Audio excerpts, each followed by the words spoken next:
Le Chamon Cafila 40 Miles, czyli ponoć bardzo ciekawe, męskie, letnie perfumy. Ogólnie na rynku jeszcze dość mało znane, bo dosłownie co zaczęły wchodzić, a my dzisiaj zrobimy krótki test i zobaczymy, co tu się dzieje.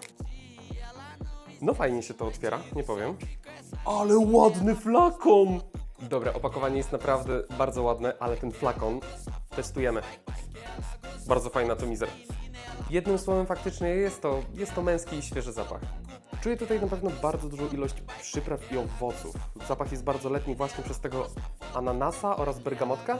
I wydaje mi się, że czuję tutaj coś naprawdę takiego agresywnego. Tak, już wiem, to jest pieprz. I ten pieprz w fajny, agresywny sposób gra właśnie z owocami. To owocowe otwarcie z domieszku pieprzu robi tutaj takie mocne, męskie otwarcie. Także jeśli jesteś entuzjastą zapachów świeżych, letnich, męskich, spróbuj. Daj im szansę, bo póki co wydaje mi się, że są naprawdę dobrym produktem. Koniecznie dajcie mi znać, czy już znaliście tę markę, bo jestem bardzo ciekawy waszego zdania, a ja dam wam znać, jak z trwałością tego produktu. Pozdro!